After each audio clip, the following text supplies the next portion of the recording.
তুমি যদি পড়তে পড়তে মইরা যাও তারপরে তুমি ঢাকা বিশ্ববিদ্যালয়ে গিয়েই মরো, তাহলে তোমার কবরটা হবে ঢাকা বিশ্ববিদ্যালয়ের তোমার সেন্ট্রাল মসজিদের পাশে। এটাই তো কত কত শান্তির ব্যাপার। আমরা সবাই মিলে তোমাকে ওইখানে দাফন কাফন করব, কোনো সমস্যা নাই। মরো মরো, চান্স পায়া মরো, যাতে বীরের মতো তোমাকে আমরা ঢাকা বিশ্ববিদ্যালয়ে সবাই কবর দিতে পারি। ঢাকা বিশ্ববিদ্যালয়ে থাকবা, এইটাই সবচেয়ে বড় ব্যাপার। 12 জুলাই 2026 একটি প্রশ্নপত্রে 2টি সৃজনশীল ভুল আর সিস্টেম কর্তৃক সেই ভুলকে ঘিরে তৈরি হওয়া তীব্র মানসিক চাপের মধ্যেই নিজের জীবন হারান দিশা রানী মোহান্তা।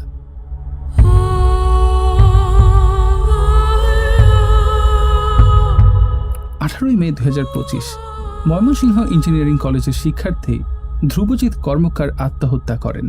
তার দেহটা যখন সিলিং ফ্যানের সাথে ঝুলছিল তখন টেবিলে রাখা তার ডায়েরিতে সুন্দর হাতের লেখায় লেখা ছিল কয়েকটা লাইন, যার মধ্যে একটা লাইন এইরকম যে আমার মৃত্যুর জন্য দায়ী এদেশের শিক্ষা ব্যবস্থা।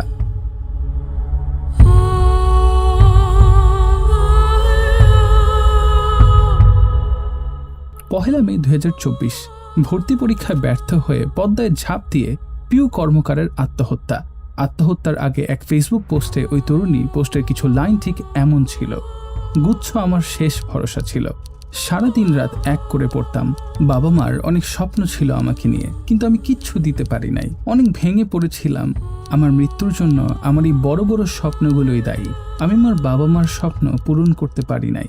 এই অ্যাডমিশন পিরিয়ডটা যে কতটা কষ্ট দিয়েছে আমাকে। শেষ লাইনটা আরেকটু মনোযোগ দিয়ে শুনুন। এই অ্যাডমিশন পিরিয়ডটা যে কতটা কষ্ট দিয়েছে আমাকে। এগুলো কোনো অবিচ্ছিন্ন ঘটনা নয়, রাষ্ট্র কর্তৃক ডিজাইনকৃত একটা সিস্টেম। আমি নিজে টেকেরই মানুষ এবং নিজে এই এডুকেশনাল ব্যাকগ্রাউন্ড থেকে আসছি আপনার মতো, আমিও নর্মালি। বাট আমি আসলে ভাই স্বপ্ন দেখি যে আমার বাচ্চা কাচ্চা ইনশাআল্লাহ, যদি আল্লাহ আমাকে নেক্সট জেনারেশন ক্রিয়েট করার তৌফিক দেন, তারা কোনোদিনও কোনো একটা নোংরা এডুকেশনাল সিস্টেমে থাকবে না। আমার বাচ্চাকে আমি এই সেগমেন্টে ফেলবই না ভাই, মাফ চাই। এরকম হাফসা, সুমাইয়া আক্তার, শাহরিয়ার, অনেক, সাকিবের মতো হাজার হাজার ছেলে মেয়ে আত্মহত্যা করেছে। এটা তো শুধু যারা আত্মহত্যা করেছে তাদের গল্প, কিন্তু এরকম লাখ লাখ ছেলে মেয়ে প্রতিদিন ডিপ্রেশনে ভুগছে, দিন পার করছে এক অসহ্য যন্ত্রণার মধ্যে, যাদের কথা বলার কেউ নেই। এই এডমিশন টেস্টের ব্যাপারটা একটা স্টুডেন্টের মাথায় এমনভাবে ঢুকায় দেওয়া হয় যে ধরেন সে যদি কাইন্ড অফ একটা পাবলিকের সিট না মারতে পারে তাহলে তাকে মরতে হবে। ব্যাপারটা কাইন্ড অফ এরকম। বাসায় সবসময় বাবা মায়ের চাপ, কোচিং আর সমাজের চাপ নিয়েই তাদের বাঁচতে হয়। তারা আর বাঁচে কই, তাদের আসলে সারভাইভ করতে হয়। আপনি এদের হয়তো মনে মনে গালি দিচ্ছেন, এরা কত পাগল, এরা অনেক ইমোশনাল, একটা পরীক্ষা খারাপ হওয়ায় আত্মহত্যা করেছে। কিন্তু আপনি যদি একটু ম্যাচিওর হন, একটু যদি চিন্তা করেন, তাহলে বুঝতে পারবেন কি পরিমাণ ট্রমার মধ্যে দিয়ে একজন অ্যাডমিশন পরীক্ষার্থীকে যেতে হয়। Admissions basically traumatized me. So I think that কি করতে পারি এটা নিয়ে, তাই না? এই ট্রমা নিয়ে কি বেঁচে থাকা যায় না তো? Like everyone, Udvash traumatized me too. Okay, obviously. Udvash দিয়ে কে ট্রমাটাইজড হয় না, সবাই ট্রমাটাইজড হয়েছে। কত ধরনের টক্সিক কম্পিটিশনের মধ্যে যেতে হয়, ফ্যামিলি থেকে শুরু করে পুরো সমাজের মাঝে এই পাবলিক ইউনিভার্সিটি অবসেশন এমনভাবে ঢুকিয়ে দেওয়া হয়েছে যে ছেলেমেয়েরা বাঁচতেই ভুলে যায় এসবের বাইরেও একটা দুনিয়া আছে, তাদেরও এর বাইরে রয়েছে এক সম্ভাবনাময় জীবন। ফ্যামিলিতে অনেক কথা শুনতে হয়েছে, কত রাত কান্না করছি জানি না, কত দিন কান্না করছি সেটাও জানি না, কত মানুষের কত কথা শুনছি তাও জানি না। লাইক এমন কিছু হয় নাই যে মানে খুবই normal. And trust me guys, তোমরা যারা এই সেম সিচুয়েশন আছো, I understand. Like you guys deserve a hug. আর এই পাবলিক ভার্সিটি অবসেশন, এই ট্রমা তো এমনি তৈরি হয়নি। এই সিস্টেম এমনভাবেই ডিজাইন করা হয়েছে আপনার জন্যই। এবং দেখো, পাবলিক বিশ্ববিদ্যালয়ের যে একটা ক্রেজ, এটা হয়তো ক্রিয়েট করেছে কোচিং ইন্ডাস্ট্রি, যেখানে আপনার এডটেকের ভাইয়ারা আপনাকে জাস্ট একটা মুরগি হিসেবে দেখে। তুমি হলো নতুন মুরগি, মার্কেটের নতুন মুরগা, তোমাকে আরেকবার মুরগি বানাবো আমরা, ঠিক আছে? তোমার কাছে টাকা আছে না, 2 দিন পরে এইচএসসিতে উঠবা, এইচএসসিতে সর্বাধিক ধান্দাবানি হবে গোটা বাংলাদেশে, তোমাকে ধাপে ধাপে খসাবো, আমি ওপেনলি বলে খসাবো। তখন আপনি তাদের কাছে একটা প্রোডাক্ট ছাড়া কিছুই না। Yes, you're just a product, my boy. A product to be sold, a product to be marketed, a product to be monetized. এই স্টুডেন্টগুলো বুঝে না যে তারা যদি কোথাও ভালো কোথাও চান্স না পায়, আমরা টিচাররা তাকে চিনবই না। এক্স্যাক্টলি, হ্যাঁ। রূঢ় সত্য। হ্যাঁ, এখন তোমাকে চিনতেছি কেন? কারণ এখন তুমি আমার স্টুডেন্ট, তোমার থেকে শেয়ার আমরা দিচ্ছে student ভিডিও। পাবো। এই কারণে এগুলো আমাদের সবগুলো ব্যবসায়িক উদ্দেশ্য। আমি মনে করি এইভাবে করাটা আসলে হারাম খাওয়া, আর কিছু না। We don't love you, trust me, nobody loves you. কেউ তোমার ভালো রেজাল্ট চায় না। Nobody gives a single flying fuck about তুমি পরীক্ষায় কি করলা, এসএসসিতে কি করলা। The only thing teachers care about যে তুমি তার ক্লাস দেখতেছো এবং ক্লাস দেখে তার প্ল্যাটফর্মে ভর্তি হবা। যেখানে এই সিস্টেম আপনাকে বলবে ফার্মের মুরগি, জি স্যার।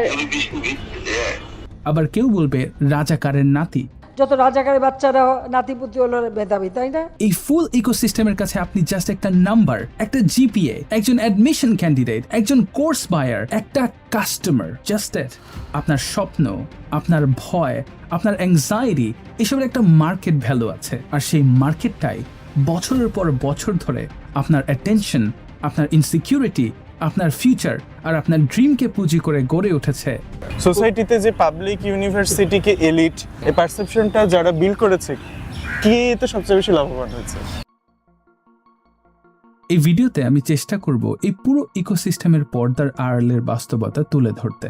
কিভাবে বছরের পর বছর ধরে গড়ে ওঠা যে প্যাটার্ন, যে বিজনেস মডেল আর যে ইনসেন্টিভ স্ট্রাকচার আজ আমাদের শিক্ষা ব্যবস্থাকে ঘিরে তৈরি হয়েছে, সেটা আমরা একসাথে বিশ্লেষণ করব। আর সেই সঙ্গে দেখব জন্মের পর থেকে একজন শিক্ষার্থী ঠিক কি কি ধরনের মানসিক চাপ, সামাজিক প্রত্যাশা, তুলনা, ব্যর্থতার ভয় আর ট্রমার মধ্যে দিয়ে বড় হয়। পাগল হয়ে যখন কাপড় খুলে রাস্তায় ঘোরাঘুরি করে তখন তাদেরকে পাবনায় পাঠানো হয়। তার আগ পর্যন্ত আসলে যে মানসিক সমস্যাগুলো হয়, সেই মানসিক সমস্যাগুলো কেউ আসলে খুব একটা গায়ে লাগায় না। কিভাবে ধীরে ধীরে তার কাছে তৈরি হয় পাবলিক ইউনিভার্সিটি অবসেশন, নিজের পরিচয় আর আইডেন্টিটি। আমি জানি না এই ভিডিও আপলোডের পর কি হবে। হয়তো অনেক সমালোচনা হবে, হয়তো অনেক বড় বড় মহল অস্বস্তিতে পড়বে, হয়তো এই ভিডিওর বিরুদ্ধে রিপোর্টও হতে পারে, হয়তো চ্যানেলে কপিরাইট স্ট্রাইকও আসতে পারে। Honestly, I don't give a fuck. So dear thinkers, fasten your seatbelt because this rabbit hole goes much deeper than you think. Son, you know once you start, there's no going back. I know. This means total commitment. Once you begin the path, there is no leaving the path. Are you sure you're ready for that? I mean, really ready?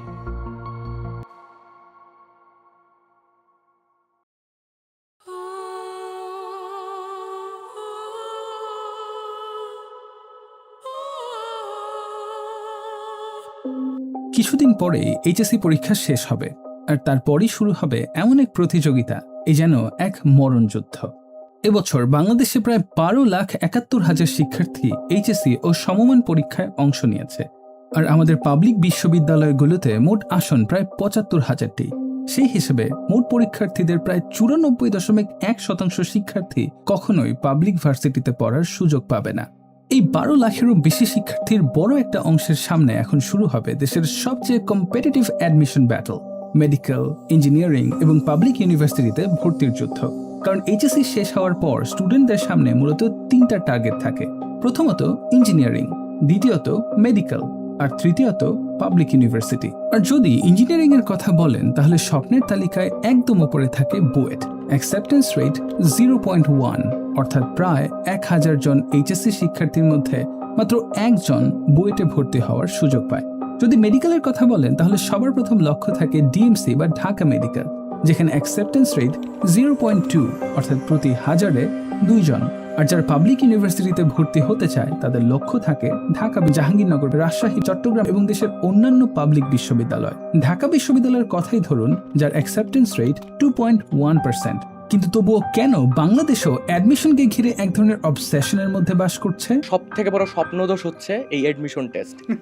মানে আমি তো দেখছি, আমি তো নিজেই system থেকেই বড় হয়েছি, আমি তো একদম মানে বাইরে থেকে কথা আসিনি। আমি কেন এই কথাগুলো বলি?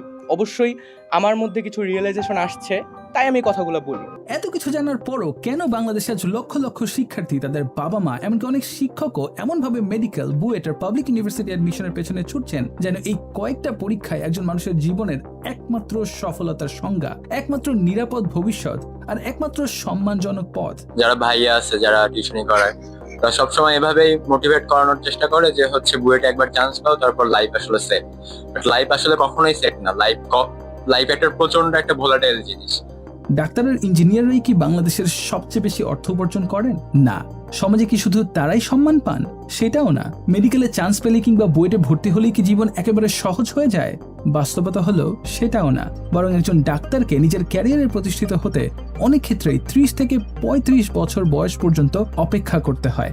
একজন ইঞ্জিনিয়ারকেও বছরের পর বছর কঠোর পরিশ্রম করে নিজের অবস্থান তৈরি করতে হয়। তাহলে প্রশ্ন হলো, যে পথ এত দীর্ঘ, এত অনিশ্চিত, আর যেখানে সফল হওয়ার সম্ভাবনা এত কম, সেই পথের পেছনে পুরো সমাজ এতটা অবসেসড কেন? এই প্রশ্নের উত্তর খুঁজতে হলে আমাদের হিউম্যান সাইকোলজি বুঝতে হবে। এর পেছনে মোটা দাগে 3টা কারণ আছে। প্রথম কারণটা হলো সার্টেনটি। মানুষ জন্মগতভাবেই সার্টেনটির পেছনে ছুটে। সাকসেস রেট 1% নাকি 10%, ফেলিয়ার রেট 90% নাকি 99%, আমাদের মস্তিষ্ক প্রথমে সেই হিসাব করে না। আমাদের মস্তিষ্ক শুধু এমন একটা পথ খোঁজে যেটা আগে থেকেই পরিষ্কারভাবে বলা আছে, যেখানে মনে হয় এই কয়েকটা ধাপ ফলো করলেই একদিন সফল হব। আর বাংলাদেশের এডুকেশন সিস্টেম ঠিক সেই রেডিমেড প্যাডটাই আমাদের সামনে ছোটবেলা থেকেই তৈরি করে দেয়। ভালো করে এসএসসি দাও, তারপর সায়েন্স নাও, এইচএসসিতে জিপিএ 5 পাও, এরপর মেডিকেল কিংবা বুয়েট অথবা পাবলিক ভার্সিটিতে এক্সাম দাও, একটা নামকরার প্রতিষ্ঠানে চান্স পেয়ে যাও, আর তারপর লাইফ সেট। এত বছর ধরে এই একই গল্প এতবার বলা হয়েছে যে আজ অসংখ্য পরিবার এটাকে আর একটা সম্ভাবনা হিসেবে দেখে না। তারা এটাকে একমাত্র বাস্তবতা হিসেবে বিশ্বাস করতে শুরু করেছে। বায়োলজি ভালো পারলে ডাক্তার, ম্যাথমেটিক্সে ভালো হলে বুয়েট, মনে হয় যেন পুরো জীবনটাই আগে থেকে লিখে রাখা হয়েছে। আর একজন শিক্ষার্থীর কাজ শুধু সেই স্ক্রিপ্ট ফলো করা। কারণ মানুষের মস্তিষ্ক অনিশ্চয়তার চেয়ে আগে থেকে নির্ধারিত পথেই বেশি নিরাপত্তা খুঁজে পায়। দ্বিতীয় কারণ হলো স্ট্যাটাস। হাজার বছর ধরে মানুষ শুধু টাকার জন্য নয়, সামাজিক পরিচয় আর সম্মানের জন্য প্রতিযোগিতা করে এসেছে। সমস্যাটা সেখানে নয়, সমস্যাটা শুরু হয় তখন যখন একটি পরীক্ষা, একটি বিশ্ববিদ্যালয় বা একটি পেশাকে সমাজ স্ট্যাটাস সিম্বলে পরিণত করে। বাংলাদেশের কোচিং সেন্টারের billboard, Facebook advertisement, YouTube thumbnail কিংবা বিভিন্ন নিউজ রিপোর্ট দেখলেই বুঝবেন বারবার আমাদের সামনে একই গল্প তুলে ধরা হয়।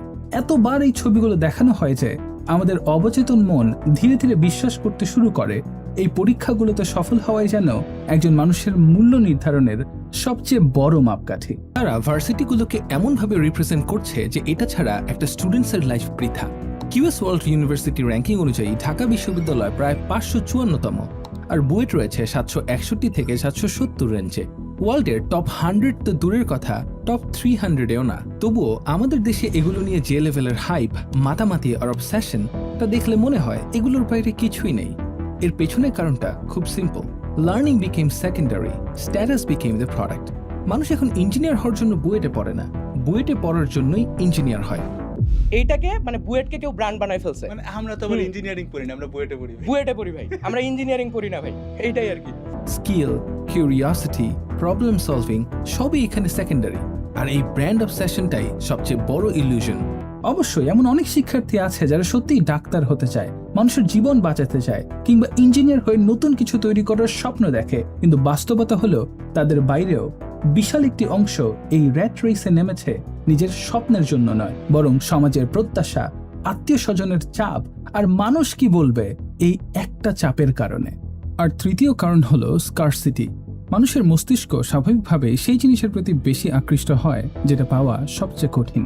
যখন আপনি শুনবেন ঢাকা মেডিকেলের অ্যাকসেপ্টেন্স রেট মাত্র 0.2%, বুয়েটে হাজার শিক্ষার্থীর মধ্যে সুযোগ পায় মাত্র 1 জন, তখন অদ্ভুতভাবে সেই প্রতিষ্ঠানগুলোর মূল্য আমাদের চোখে আরও বেড়ে যায়। কারণ আমাদের মস্তিষ্ক মনে করে যেটা পাওয়া সবচেয়ে কঠিন সেটা নিশ্চয়ই সবচেয়ে মূল্যবান। কিন্তু সমস্যা শুরু হয় তখন যখন এই অবসেশনকে ঘিরে একটা বিশাল ইন্ডাস্ট্রি তৈরি হয়ে যায়। যখন একটি পরিবার সন্তানের আগ্রহ, সক্ষমতা কিংবা মানসিক অবস্থার চেয়ে বেশি গুরুত্ব দিতে শুরু করে কোচিং, মডেল টেস্ট আর টপ র্যাঙ্কে, যেখানে বাবা মা ঋণ নেন, জমি কিংবা গরু বিক্রি করেন, জীবনের সঞ্চয় শেষ করে দেন শুধু এই বিশ্বাসে যে একবার মেডিকেল, বুয়েট কিংবা ঢাকা বিশ্ববিদ্যালয়ে চান্স পেলেই সব সমস্যার সমাধান হয়ে যাবে। আর যখন এই একই বিশ্বাস একজন 18 বছরের শিক্ষার্থীর কাঁধে এতটা মানসিক চাপ তৈরি করে যে সে ধীরে ধীরে ভাবতে শুরু করে একটা অ্যাডমিশন টেস্টই তার পুরো জীবনের মূল্য নির্ধারণ করবে, তখন এটা আর শুধু একটা পরীক্ষা থাকে না, এটা হয়ে যায় জীবনের বাঁচা মরার লড়াই।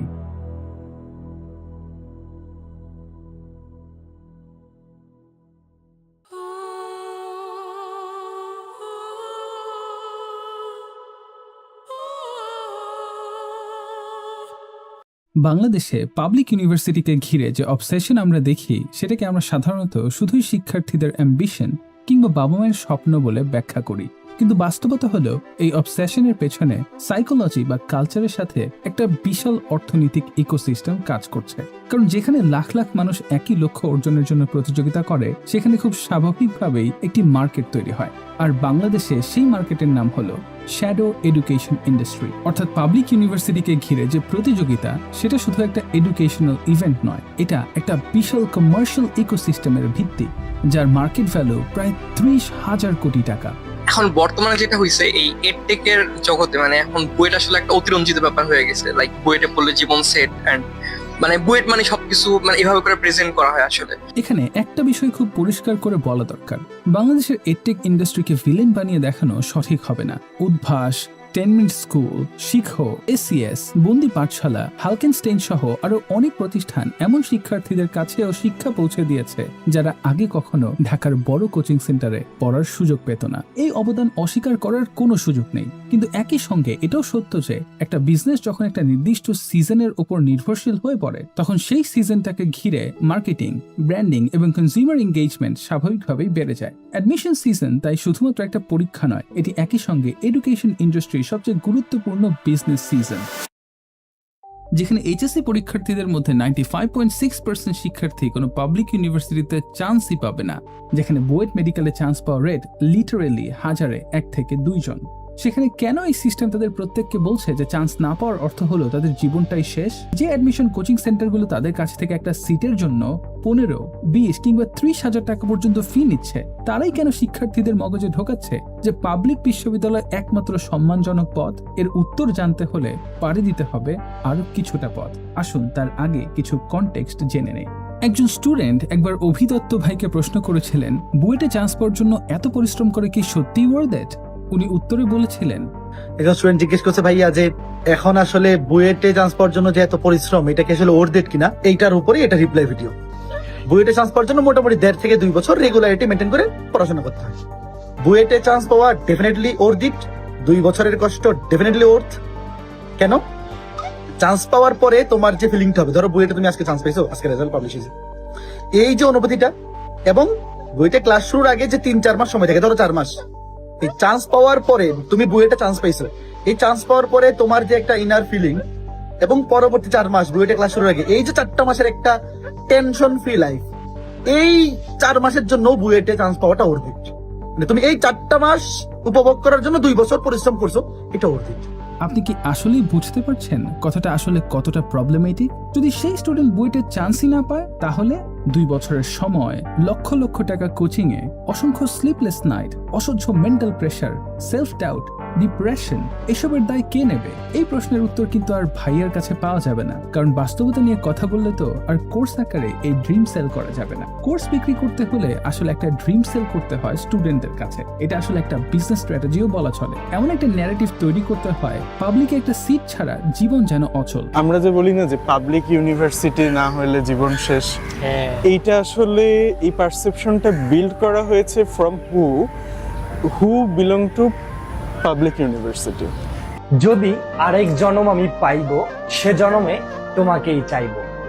ঢাকা বিশ্ববিদ্যালয়ে অনেকের স্বপ্ন থাকে যেন বুয়েটে চান্স পেলেই লাইফ সেট। এখন বর্তমানে যেটা হয়েছে এই এডটেকের জগতে, মানে এখন বুয়েট আসলে একটা অতিরঞ্জিত ব্যাপার হয়ে গেছে। লাইক বুয়েটে পড়লে জীবন সেট, এন্ড মানে বুয়েট মানে সবকিছু মানে এভাবে করে প্রেজেন্ট করা হয়। আসলে এটা আমাদের স্টুডেন্টদেরকে উদ্ভাস এই জিনিসটাকে এমন ভাবে গ্লোরিফাই করে যে বুয়েট আসলে লাইফটা হচ্ছে চিল আর চিল, এরপর হচ্ছে টিউশন, টাকা পয়সা। তো এই জিনিসটা আসলে মানে ভাঙা উচিত। ধরলাম সে স্টুডেন্ট 0.1% আসলো, তারপর কি আসলেই তার লাইফ সেট, কিংবা আসলেই কি ওয়ার্থ ইট?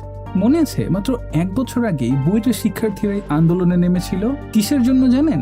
10ম গ্রেডের সরকারি চাকরিতে আবেদন করার সুযোগের দাবিতে, যার বেতন স্কেল হলো 16,000 থেকে 38,640 টাকা। আপনারা অনেক সময় বলেন বুয়েটে পড়ছে, বুয়েটে পড়ে ছেলে কেন আপনার হচ্ছে বিদেশে চলে যাচ্ছে, মেধা পাচার হচ্ছে, হবে না? তবে কি হবে? আপনি চাকরি দেন, আপনি চাকরি দিতে পারতেছেন না। আপনি বিগত 1 বছর যাবত আমাদের 40টার উপরে কোনো পোস্ট নাই, অথচ 1 বছরে পুরো বাংলাদেশ থেকে ইঞ্জিনিয়ারিং সেক্টর গুলো থেকে আপনার মাত্র কত হাজার বেরোচ্ছে? আপনার কোনো আইডিয়া আছে? 10,000 মানুষ, 10,000 মানুষের জন্য আপনি 40টা পোস্ট দিতেছেন। বাকি মানুষগুলো কি করবে? না খেয়ে মরবে? আমার মতো না খেয়ে মরতেছে, এখানে যারা আছে সবাই না খেয়ে মরতেছে ভাই। এরপর আমাদেরকে প্রাইভেটে ঢুকতে হয়, প্রাইভেটে ঢুকে আমাদেরকে কত টাকা স্যালারি অফার করে জানেন? 15,000, 20,000, আমার কাছে কল আসছে। শুধুই কি বুয়েট, মেডিকেল থেকে পাশ করা ডাক্তারদের বেতন বাড়ানোর জন্য রাস্তায় নামতে হয়। 23,000 টাকার মতো খরচ হয় প্রত্যেক মাসে খাবার সহ, তাহলে আমি বেতন পাই 25,000 টাকা, তাহলে আমি চলবো কিভাবে? ওই 20,000 টাকা দিয়ে আমি ঢুকলাম, আর আজকে এসে আমি দেখলাম 20,000 টাকা দিয়ে আমি ভাত খেতে পারছি না। আমি আপনার কাছে দাবি জানাবো না? তারপর যদি আপনি প্রশ্ন করেন ভাই এই ইকোনমিতে এই টাকা তেমন কিছুই না, এই টাকা দিয়ে তো বাঁচাই যায় না, কোন রকম সার্ভাইভ করতে হয়, তখন তারা আপনাকে বলবে লেখাপড়া করে তো দিন শেষে 20,000 টাকার চাকরি করবেন, তাহলে 20 বছর পড়াশোনা করে 25 বছর পড়াশোনা করে লাভ কি? এখানে একটা সিম্পল কোয়েশ্চেন আমি তাহলে পাল্টা করি, লেখাপড়া বাদে আর কোন কার্যক্রম আছে যেটা আপনাকে গ্যারান্টির অন্তত 20,000 টাকা মাসে ইনকামের সুযোগ দিচ্ছে? আছে আদৌ? সহজ প্রশ্ন কিন্তু, আপনি যদি একটা ইউনিভার্সিটি থেকে ডিগ্রি নিয়ে বের হন, যদি আপনার মোটামুটি জানাশোনা থাকে, এখন যদি আপনি একবারই হচ্ছে জাস্ট কোনো মতো ডিগ্রি নিয়েছেন, কিছুই পারেন না, দ্যাটস আ ডিফারেন্ট কেস। আর যদি আপনি নিয়ে বের হন, আপনি অ্যাটলিস্ট খেয়ে পরে বাঁচতে পারবেন। ভাই একজন রিকশাওয়ালাও খেয়ে পরে বাঁচে, একজন গার্মেন্টস কর্মীও খেয়ে পরে বেঁচে যায়, এটা কোনো সলিউশন হতে পারে না। খেয়ে পরে বাঁচার জন্য তো 20 বছর লেখাপড়া করার প্রয়োজন নেই। আসলে আপনি একটা কোর্স সেল করার জন্য এরকম একটা ডিসেপটিভ লজিক দিয়ে দিতে পারেন না। পুরো ইন্ডাস্ট্রি যখন শুধুমাত্র কোর্স সেল করার জন্য ভিডিও বানায়, তখন আর কি বা বলার থাকে? আপনারা কি সত্যি শিক্ষার্থীদের ভবিষ্যৎ নিয়ে চিন্তা করছেন, নাকি নিজেদের বিজনেস গ্রো করার জন্য একটা রেস আরো বড় করে তুলছেন? আপনাদের ওই সিস্টেমের প্রবলেম নিয়ে কথা বলা উচিত, সেগুলো সলভ করা উচিত। কেন একজন শিক্ষার্থী নিজের প্যাশন খুঁজে পাবে না? কেন সবাইকে একই দৌড়ে নামিয়ে দেওয়া হবে? আপনারা তো এসব নিয়ে কথা বলবেন না, কারণ এটা তো এক ধরনের বিজনেস, আর বিজনেসে পটেনশিয়াল কাস্টমারকে কেই বা হারাতে চায়, তাই না? কেউ প্যাশন ফলো না করে 20 থেকে 30,000 টাকার চাকরি করুক, সে ডিপ্রেশনে ভুগুক, সে নিজের ক্যারিয়ার নিয়ে হতাশ হোক, সে ভুল প্রফেশনে আটকে যাক, তাতেও আপনাদের বিজনেস থেমে থাকে না। কারণ নতুন ব্যাচ আসবে, নতুন এক ধরনের স্কারসিটি তৈরি করবেন, নতুন কোর্স বিক্রি হবে। খেয়ে পরে বাঁচার জন্য কি সত্যি একজন মানুষকে 20 বছর ধরে শুধু এক্সামের পিছনে দৌড়াতে হবে? নাকি আমরা এমন একটা সিস্টেম তৈরি করেছি যেখানে শিক্ষার চেয়ে কোর্স বিক্রি করা বেশি প্রফিটেবল হয়ে গেছে? এবার আসি মূল পয়েন্টে।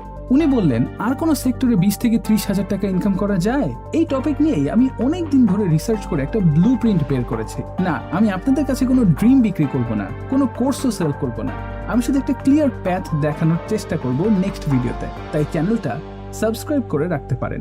Trust me thinkers, this channel will be a gold mine for you.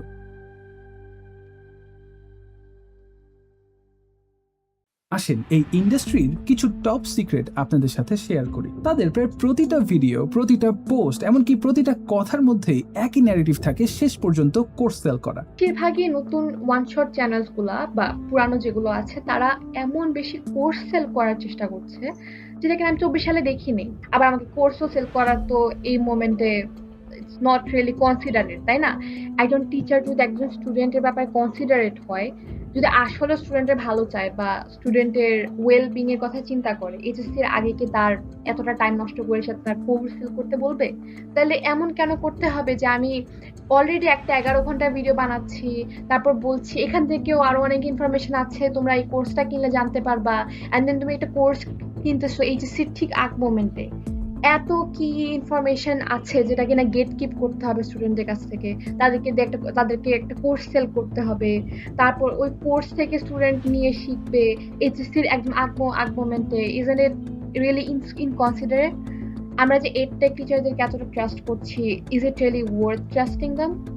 Yes, you got the point. My answer is no. It's absolutely not worth trusting them. They're just businessmen. আর একজন বিজনেসম্যানের কাছে আপনি just একটা potential customer. Because when education becomes a business, students slowly stop being learners and start becoming products.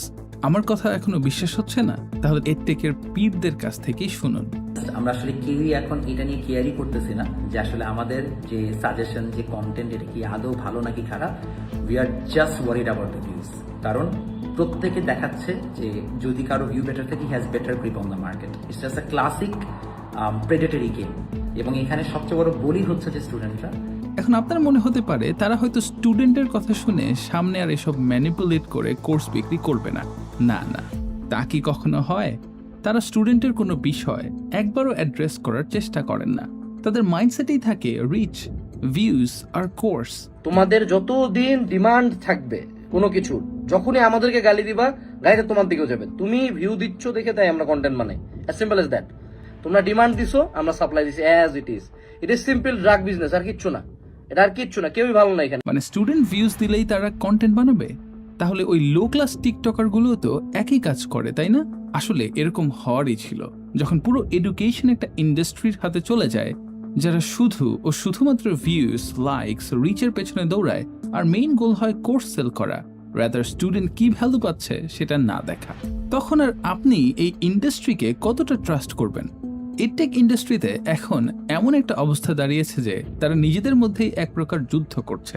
এক প্ল্যাটফর্মের ভুল অন্য platform ধরিয়ে দিচ্ছে, কিন্তু সেটা হেলদি ক্রিটিসিজম হিসেবে না, বরং কম্পিটিশনের অংশ হিসেবেই বেশি মনে হয়। এরপর যার ভুল ধরা পড়ে সে নিজের ভুল স্বীকার না করে উল্টো অন্য 10টা টিচারের ভুল বের করতে শুরু করে।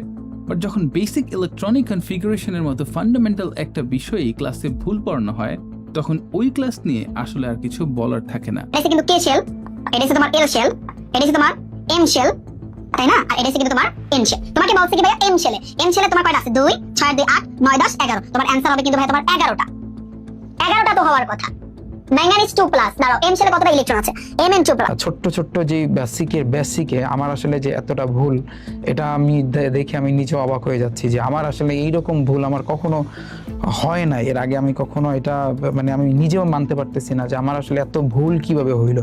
আপনি অনেক সময় দেখবেন টিচারদের সিগমা এডিট সামনে আসে, বিভিন্ন ভালগার কথাও বলে। ওয়েবসাইটে ঢুকতেছে না, সমস্যা নাই, একটু থুতু দাও, কিছু না। আপনার কি মনে হয় এত বড় একটা ইন্ডাস্ট্রিতে এসব এমনি এমনি হচ্ছে? না, এর পেছনে অনেক স্ট্র্যাটেজি আছে। অনলাইনে দেখা যায়, আমি নাম মেনশন করব না, অনেকে অনেক কিছু মানে টিকটকার টাইপার হয়ে গেছে যে ভালগার ওয়ার্ড ইউজ করে। এখন আপনার কি মনে হয় যে অনলাইনে যারা এডটেক ফাউন্ডার্স আছে তারা কি বেটার করতে পারে? এইগুলো এক এক ধরনের মার্কেটিং স্ট্র্যাটেজি, তবে এটা আমি পজিটিভ হিসেবে দেখি না। অনেক টিচার এখন শুধু দেখছেন যে এই ইন্ডাস্ট্রিতে স্টুডেন্টস ম্যানিপুলেট করার সুযোগ অনেক বেশি। ভিডিওর পেছনে একটু অনিকেত প্রান্তরের ব্যাকগ্রাউন্ড লাগিয়ে দিলেই মানুষের কাছে স্বপ্ন বিক্রি করা খুব সহজ হয়ে যায়। তাই অনেকেই এখন আসল ভ্যালু দেওয়ার চেয়ে শুধু এই পথটাই বেছে নিচ্ছেন। প্রচুর আমি এখন কন্টেন্ট দেখতেছি যারা নতুন নতুন এরকম প্ল্যাটফর্ম খুলছে, প্ল্যাটফর্ম খুলে একটা কোর্স, প্ল্যাটফর্ম খুলে একটা কোর্স। আমি জানি না এই ব্যক্তিটাকে একজন ভালো টিচার নাকি, আমি জানি না এই ব্যক্তির আসলে কতটা ব্যাকগ্রাউন্ড আছে টিচিং প্রফেশনে। নিজেদের ন্যারেটিভ কন্ট্রোল করার জন্য হাজার হাজার বট অ্যাকাউন্ট ব্যবহার করে এমন অভিযোগ অনেক দিন ধরেই রয়েছে। অ্যাডমিশন সিজনে কোর্সের হাইপ ক্রিয়েট করা, ফেক এনরোলমেন্ট দেখানো, এসব এখন অনেকের কাছেই ওপেন সিক্রেট বলে মনে হয়। এই যে রিয়েল না, এটা তো সবাইকে আমি জানাইছি বে, তোর অন্য কোনো প্ল্যাটফর্ম তো আসে বলে নাই, বাকি সবাই ফেক দেখায়, এটা বলছি আমি ফেক দেখাই 10%। আর আপনারা যেসব মিম বা সিগমা এডিট বিভিন্ন টিচারকে নিয়ে দেখেন, সেগুলো সবসময় অর্গ্যানিক্যালি তৈরি হয় না, এসবের জন্য আলাদা ক্লিপার রাখা হয়। আমি নিজেই দেখতেছি, কারণ আমি প্যানিক করছি, তখন আমার মনে হয় আমি একটা এইচএসসি রিলেটেড ভিডিও দেখি, একটু প্যানিক করি, আবার মনে হয় আমি একটা ভিডিও দেখি, দেখলে একটা মানুষ এইচএসসি নিয়ে একটু ভালো ভালো কথা বলবে, আমার কাছে একটু শান্তি লাগবে। এইটাকে যে বাচ্চাদের অ্যাটেনশনটাকে যে এত বেশি ইউজ করছে, এটাকে আসলে পজিটিভ লাইটে দেখা উচিত কিনা আমার সন্দেহ আছে।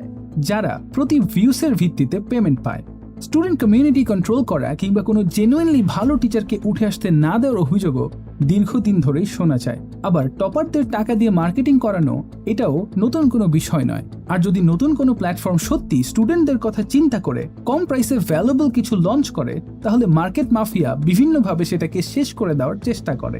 এমন অভিযোগও অনেকেই করেন। এরকম আরো হাজারো বিষয় আছে, সব বলতে গেলে এই ভিডিও সহজেই 1 ঘন্টারও বেশি হয়ে যাবে, তাই আজকে আর সেদিকে যাচ্ছি না। এতক্ষণ তো শুধুমাত্র কনটেক্সট দিলাম, এবার আসি কেন এই অবসেশন।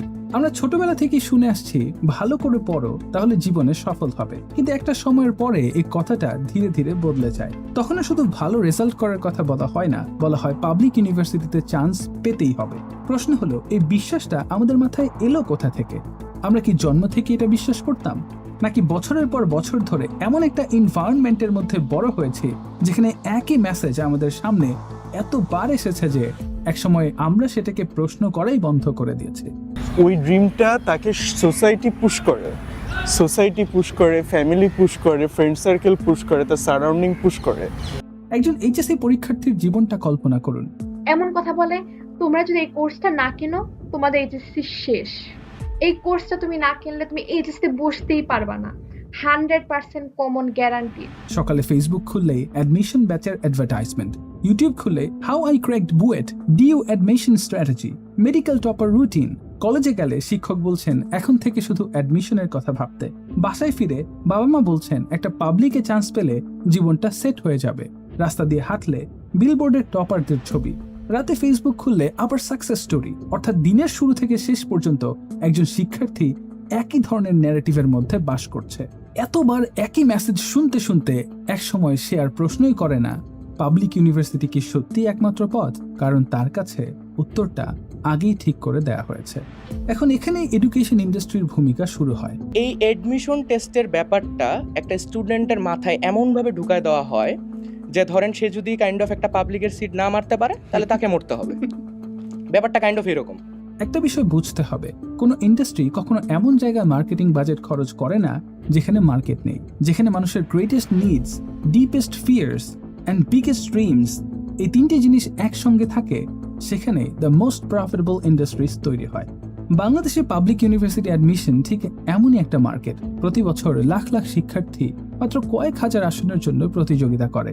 এই বিশাল কম্পিটিশনই এডুকেশন ইন্ডাস্ট্রির জন্য একটা ম্যাসিভ বিজনেস অপরচুনিটি তৈরি করেছে। তাই অবাক হওয়ার কিছু নেই যে অ্যাডমিশন সিজন আসার কয়েক মাস আগে থেকেই social media, YouTube, Facebook, seminar, free class, topper interview, strategy session সবকিছু একসঙ্গে শুরু হয়ে যায়, কারণ এই সময়টাই ইন্ডাস্ট্রির সবচেয়ে গুরুত্বপূর্ণ সিজন। মুদ্রা কথা হলো বাবা, সবচেয়ে বেশি তোমাকে খসানো যাবে কোন সময়? অ্যাডমিশন টাইমে না? অ্যাডমিশন টাইমেই তো সবচেয়ে বেশি কোর্স কিনো, বই কিনো, কোচিং এ ভর্তি হও। তো সবার টার্গেট হলো যে এইচএসসির আগে আগে তোমাকে যদি একটু ম্যানিপুলেট করা যায়, তোমাকে যদি একটু ভালো সার্ভিস দেওয়া যায়, তুমি অ্যাডমিশনে যায় তাদের কাছে ভর্তি হবে। এটাই তো সিম্পলি। দ্য পয়েন্ট ইজ, যখন একটি পুরো ইন্ডাস্ট্রির সবচেয়ে বড় রেভিনিউ আসে এমন একটা এক্সাম থেকে, তখন সেই এক্সামকে ঘিরে তৈরি হওয়া ন্যারেটিভ কি সময়ের সঙ্গে আরো শক্তিশালী হবে না? যখন একমাত্র চিন্তা থাকবে আপনাকে মুরগি বানানো, তখন বোঝার আর বাকি থাকে না তারা আসলে এই সিস্টেমের কতটুকু পরিবর্তন চায়। তাদের চিন্তাই থাকে কিভাবে এই মুরগিগুলোকে শুধু অ্যাডমিশন ব্যাচে ভর্তি করানো যায়। This is precisely why they keep pushing the same narrative to maintain the obsession with public universities. এর ফলে কি হচ্ছে? এর ফলে হাজার হাজার স্টুডেন্ট একই ধরনের রেসের মধ্য দিয়ে যাচ্ছে। একই প্রেশার, একই ফিয়ার, একই ডেস্টিনেশনের পেছনে সবাই ছুটছে। আসুন একটু দেখে নেওয়া যাক এর রিয়েল ইম্প্যাক্ট আসলে কি হচ্ছে।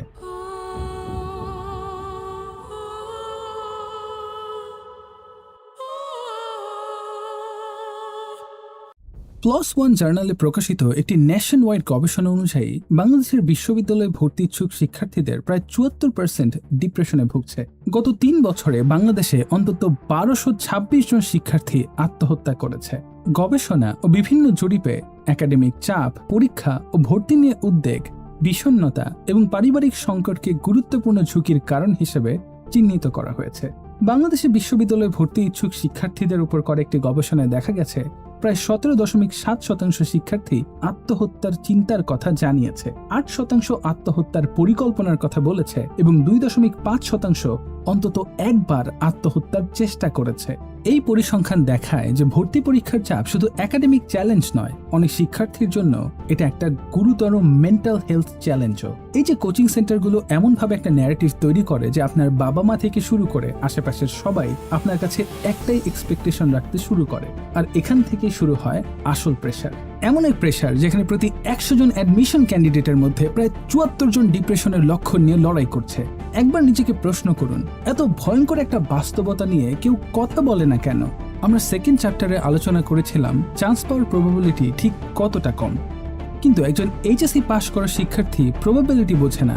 সে শুধু একটা কথাই শুনে বড় হয়, ভালো করে পড়ো তাহলে হয়ে যাবে।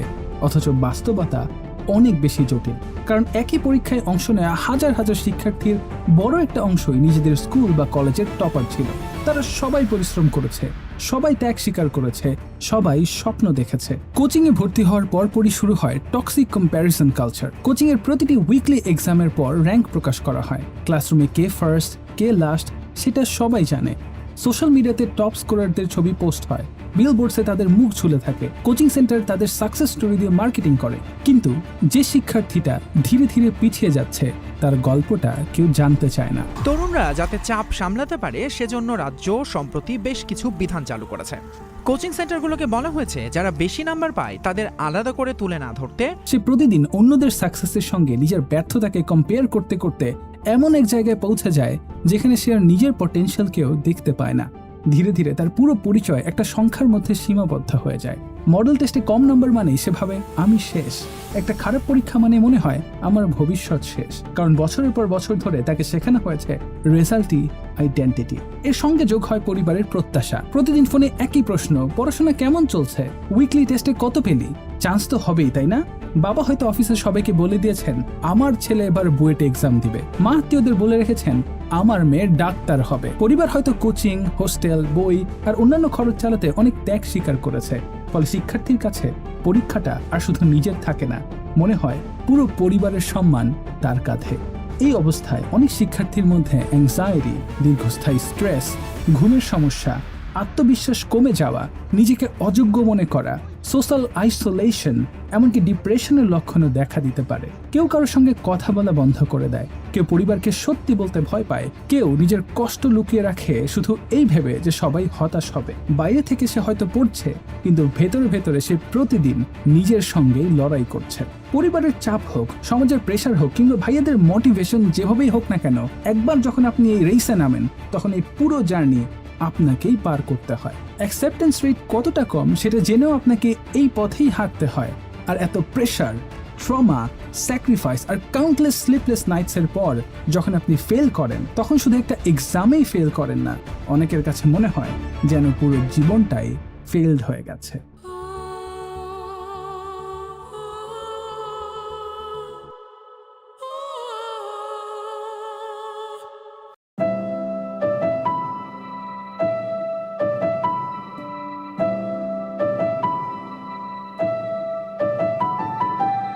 এত কিছুর পর আসে সেই কাঙ্ক্ষিত রেজাল্টে। কয়েক সেকেন্ডের মধ্যে একটা ওয়েবসাইট আপনাকে জানিয়ে দেয় ইউ আর নট সিলেক্টেড। ব্যাস, বছরের পর বছর ধরে তৈরি হওয়া একটা আইডেন্টিটি মুহূর্তের মধ্যে ভেঙে পড়ে। কারণ ছোটবেলা থেকে আপনাকে শেখানো হয়েছে পাবলিকে চান্স পেলেই তুমি সাকসেসফুল, আর না পেলে তুমি পিছিয়ে। তাই আপনি শুধু একটা অ্যাডমিশন হারান না, ধীরে ধীরে নিজের ক্যাপাবিলিটি নিয়েও কোয়েশ্চেন করা শুরু করেন। তারপর চারপাশের মানুষের কথায় জীবন যেন বিষাক্ত হয়ে ওঠে। শেষ পর্যন্ত পরিবারও সিদ্ধান্ত নেয় লাখ লাখ টাকা খরচ করে আপনাকে প্রাইভেট ইউনিভার্সিটিতে ভর্তি করায়। কারো বাবা সেভিংস ভাঙেন, কারো পরিবার লোন নেয়, কেউ হয়তো জমি বিক্রি করে, কারণ সবারই বিশ্বাস 4 বছর পর সব ঠিক হয়ে যাবে। কিন্তু ইউনিভার্সিটিতে ঢোকার পর বাস্তবতা সম্পূর্ণ বদলে যায়। এখানে কেউ আর জানতে চায় না আপনি এইচএসসিতে কত জিপিএ পেয়েছিলেন কিংবা পাবলিকে কত নম্বরের জন্য মিস করেছিলেন। এখন প্রশ্ন একটাই, what can you actually do? আপনার স্কিল কি? আপনার পোর্টফোলিও কোথায়? আপনি কি প্রবলেম সলভ করতে পারেন? আর তখনই অনেক স্টুডেন্ট প্রথমবারের মতো বুঝতে পারে এত বছর সে এক্সামের জন্য নিজেকে প্রিপেয়ার করেছে, কিন্তু ক্যারিয়ারের জন্য নয়। আর গ্র্যাজুয়েশনের পরের ছবিটা আরো কঠিন হয়ে যায়। অনেকে নিজের সাবজেক্টের জব পায় না, কেউ বিসিএস এর প্রিপারেশন শুরু করে, কেউ ব্যাংক জবের পেছনে ছুটে, কেউ ফ্রিল্যান্সিং এ যায়, কেউ বিদেশে যাওয়ার চেষ্টা করে, আবার কেউ সম্পূর্ণ অন্য প্রফেশনে চলে যায়। আর তখন একটা প্রশ্ন মাথার ভেতর বারবার ঘুরতে থাকে, যদি শেষ পর্যন্ত অন্য কিছুই করতে হয় তাহলে এত বছর ধরে এই রেসটা দৌড়ালাম কেন? হয়তো এটাই পুরো সিস্টেমের সবচেয়ে বড় আইরনি।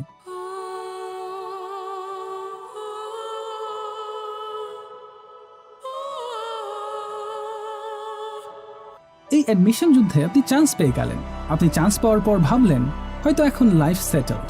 ইউনিভার্সিটি লাইফে এসে আরেকটা কঠিন সত্য আপনার চোখে পড়বে। আপনার অনেক বন্ধু হয়তো খুব একটা কষ্ট না করে জীবনে সেটেল হয়ে যাচ্ছে, কারণ তাদের পেছনে বছরের পর বছর ধরে তৈরি করা ফ্যামিলি ব্যাকগ্রাউন্ড আছে। তাদের জন্য অনেক দরজা আগেই খোলা। কিন্তু আপনার একই সাথে ক্লাস মেনটেন করতে হবে, টিউশন করতে হবে, সিজিপিএ বাঁচাতে হবে, ফিউচার সিকিউর করার জন্য বিসিএস এর বইও পড়তে হবে, আবার আইএলটিএস এর প্রিপারেশনটাও চালিয়ে যেতে হবে। এই সব কিছুর মাঝে আপনি কতটা ক্লান্ত, কত রাত না ঘুমিয়ে কাটিয়েছেন, এই পৃথিবীর কাছে সেই গল্পের খুব বেশি মূল্য নেই। তারপর একসময় ইউনিভার্সিটি শেষ হবে, তখন আপনি বুঝবেন কে কত পপুলার ছিল, কার উপর কতজন ক্রাশ খেয়েছিল, কে ক্যাম্পাস সেলিব্রিটি ছিল। এসব গল্প গ্র্যাজুয়েশনের সাথে সাথেই শেষ হয়ে যায়। দিন শেষে মানুষ আপনার পকেটের সাইজ দেখে, ফাইন্যান্সিয়াল স্টেবিলিটি দেখে, আপনার ইনকাম কেমন, আপনি নিজের পরিবারকে কতটা সাপোর্ট করতে পারছেন, সমাজের কাছে এগুলোই আপনার পরিচয় হয়ে দাঁড়ায়। এটা কঠিন শোনালেও বাস্তবতা অনেক সময় এমনই। এরপর শুরু হয় চাকরি জীবন, আর এই জায়গায় এসে সফল হওয়ার চাপটা আর শুধু নিজের থাকে না, পুরো পরিবারের হয়ে যায়। বাবা মায়ের আশা, ছোট ভাই বোনের দায়িত্ব, সংসারের খরচ সব ধীরে ধীরে আপনার কাঁধে এসে পড়ে। তখন আপনি ক্লান্ত নাকি অসুস্থ, আপনার মেন্টাল স্টেট কেমন, এসব জানার সময় খুব কম মানুষের থাকে। আপনি যদি ঠিকভাবে প্রোভাইড করতে না পারেন, তাহলে অনেক সময় সমাজের সম্মানও বদলে যেতে শুরু করে। মানুষ খুব দ্রুত একজন মানুষের ভ্যালু তার আর্নিং দিয়ে মাপতে শুরু করে। সবচেয়ে অদ্ভুত বিষয় হলো, এই পুরো জার্নিতে আপনাকে সবার খোঁজ রাখতে হবে, কিন্তু আপনার মনের খবর নেওয়ার মানুষ খুব কম থাকবে। মেন্টাল ব্রেকডাউন, অ্যাংজাইটি, ডিপ্রেশন এসব নিয়ে কথা বলার সুযোগও অনেক মধ্যবিত্ত পুরুষ পায় না। Sinkers, this is the game of life, a game with no final level, no finish line, and no ending.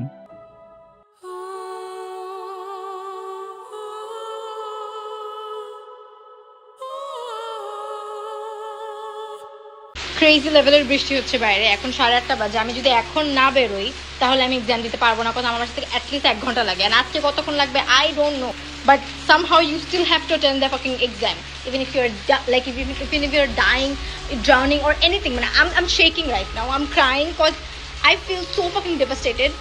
আমি এমন একটা বালের দেশে জন্মাইছি। তো এই পানি এখনো যায় নাই, তো আমি এই হাঁটু সমান পানি ভেঙে যে কিভাবে এক্সাম দিতে যাব, আর কিছুক্ষণের মধ্যে আমার যেতে হবে, হাতে নাই টাইম। আমি ফিল করতে পারছি যে ঝড় আসবে, বাইরে এখন অন্ধকার। কি বলবো আমি আসলে বুঝে পাচ্ছি না। এখন এই বৃষ্টির মধ্যে হাঁটু পানি ভেঙে আমার যেতে হবে এক্সাম হলে, গিয়ে সেখানে একটা এক্সাম দিয়ে আমাকে আবার আসতে হবে আরেকটা পরীক্ষার আগে, জাস্ট একদিন বন্ধ।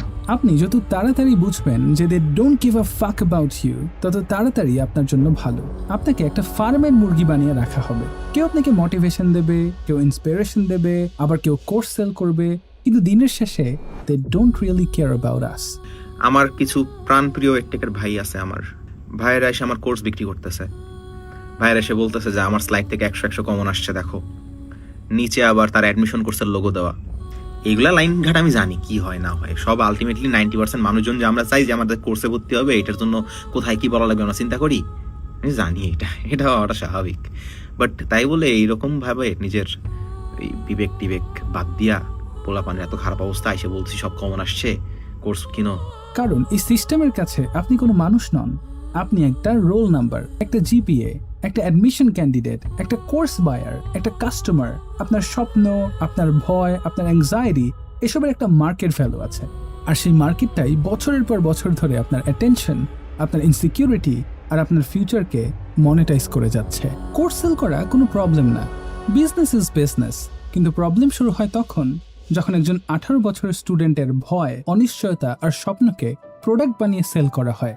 যখন তাকে বিশ্বাস করানো হয় এই একটা এক্সামই তোমার পুরো লাইফ ডিসাইড করবে, কারণ একজন কনফিউজ স্টুডেন্টের কাছে সলিউশন সেল করা সবসময় সহজ। আপনি যত বেশি লস্ট ফিল করবেন, মার্কেট তত বেশি আপনার কাছে হোপ সেল করার সুযোগ পাবে। আর এই সিস্টেম শুধু কোচিং ইন্ডাস্ট্রিতে সীমাবদ্ধ নয়। এইচএসসি পরীক্ষার ঘটনাটার কথাই ভাবুন। কোমর সমান পানি পেরিয়ে, ভেজা কাপড় পরে, ভেজা অ্যাডমিট কার্ড হাতে, অসুস্থ শরীর নিয়ে হাজার হাজার শিক্ষার্থী এক্সাম হলে পৌঁছেছে। তারপর এক্সাম হলে গিয়ে তারা এমন কোয়েশ্চেন পেয়েছে যেগুলোর মধ্যে ভুল ছিল। তারা বারবার সলভ করেছে, বারবার কেটেছে, বারবার নিজের উপর সন্দেহ করেছে। তাদের মনে হয়েছে হয়তো প্রবলেম কোয়েশ্চেনে না, প্রবলেম তার নিজের মধ্যেই। কিন্তু এক্সামের পর যখন জানা গেল কোশ্চেনেই ভুল ছিল, অথচ সেই কয়েক মিনিটের প্যানিক, সেই হারিয়ে যাওয়া কনফিডেন্স, সেই নষ্ট হয়ে যাওয়া টাইম কেউ আর ফিরিয়ে দিতে পারবে না। একটা ভুল কোশ্চেন হয়তো কারো A+ কেড়ে নিয়েছে, কারো ইঞ্জিনিয়ারিং অ্যাডমিশনের এলিজিবিলিটি নষ্ট করেছে, কারো বহু বছরের স্বপ্ন ভেঙে দিয়েছে। কিন্তু সিস্টেম চলছে নিজের মতোই, কারণ সিস্টেমের কাছে কোশ্চেন একটা পেপার। আর এই ক্রাইসিস মোমেন্টে আপনার কথা কেউ চিন্তা করে না। দেখুন না, আমি ভিডিও বানাতে ব্যস্ত, কোচিং সেন্টার তাদের কোর্সের প্রমোশন নিয়ে বিসি, পলিটিশিয়ানরা ব্যস্ত ক্রাইসিস ম্যানেজমেন্ট নিয়ে, ছাত্রদল বিসি স্লাট শেমিং করতে।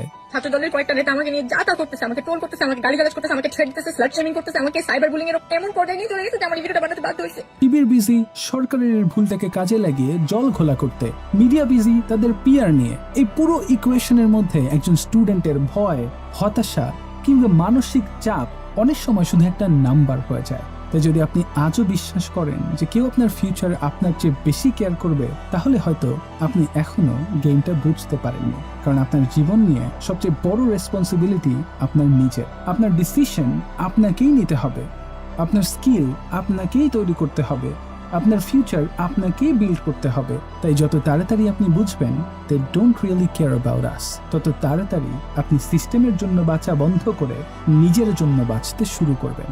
অনেকেই এই পর্যায়ে হয়তো মনে করতে পারেন আমি এডুকেশনের বিরুদ্ধে। না, একদমই না।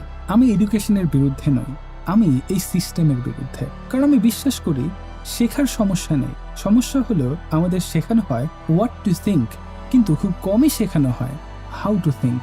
আর এই কারণে এই সিরিজে আরো 2টি ভিডিও আসছে। প্রথম ভিডিওতে আমরা দেখাবো how to crack this system, এই রিয়েল লাইফ গেমে কিভাবে উইন হবেন, কিভাবে এই সিস্টেমের বাইরে গিয়ে এই ক্যাপিটালিস্টিক সমাজে নিজের ভ্যালু ক্রিয়েট করবেন, তা নিয়েই হবে এই ভিডিও। আর এই সিরিজের শেষ ভিডিওটা হবে how to become dangerously self-educated without depending on this broken system, কিভাবে ইন্টারনেট, বুকস, এআই এবং রিয়েল ওয়ার্ল্ড এক্সপিরিয়েন্স ব্যবহার করে এমনভাবে নিজেকে এডুকেট করবেন যেটা কোনো স্কুল বা ইউনিভার্সিটি আপনাকে কখনো শেখাতে পারেনি। আমি সত্যিই বিশ্বাস করি এই পরের 2টা ভিডিও শুধু আপনার পার্সপেক্টিভই বদলাবে না, পুরো সিস্টেমকে দেখার দৃষ্টিভঙ্গিটাও বদলে দেবে।